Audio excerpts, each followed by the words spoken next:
you know very well Lorenzo Musetti, and he said that he didn't expect at all to be in the second week and playing you, but you have played in practicing a lot with him. Are you surprised of what he did? And do you think, I don't know if you saw anything of his match because you were on court also later on, but he played unbelievable. And I tell you, it could be dangerous even for you, whatever. But do you expect that it could be dangerous? I don't say.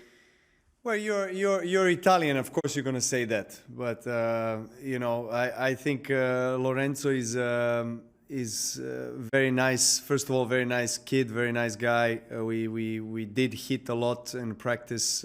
We never faced each other, but we did practice actually this season on this surface in Monte Carlo a couple of times and other tournaments. So I really like how he plays. He's got a lot of firepower from both forehand and backhand. He can play with a lot of spin. He's got a great feel, come to the net. He can play short balls, drop shots. He can flatten out his serve. He can open up with a good kick and slice. He's got really all-around game. I mean, not just for clay. I mean, maybe his biggest wins he made on the hard court, so far. I think he won against guys like Dimitrov. I think it was in Mexico or somewhere like that. So he's already established himself at that level of tennis. So I know very much so that he can. He is a big challenge to me. So there is no question that I have to go out playing on a high level because he will not have much to lose. So I'm sure he's going to come out and really try to play tennis of his life, playing on one of the two big courts. Obviously, you've called Rafa the king of clay, the king of this court. Are there things that players like you, even at your level, learn from how he plays and that you go to school on?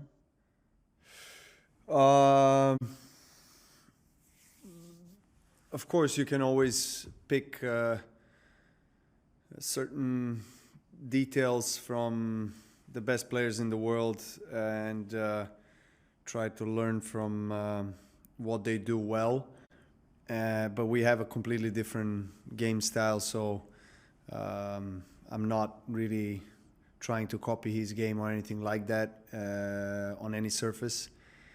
I have my own authentic style that I have developed over the years, but definitely when you watch him play, particularly on clay, there's always something that you can learn from. I mean, I consider myself a student of life and student of this sport, regardless of the career and success that I have behind me. I can always learn something from not just from him, but from any player that I get to see how he or she plays, and sometimes just watching videos of random players and random matches can trigger something in you that you can see, that you can observe, that you can implement later on in your game. So I try to have an open mind always when I watch tennis.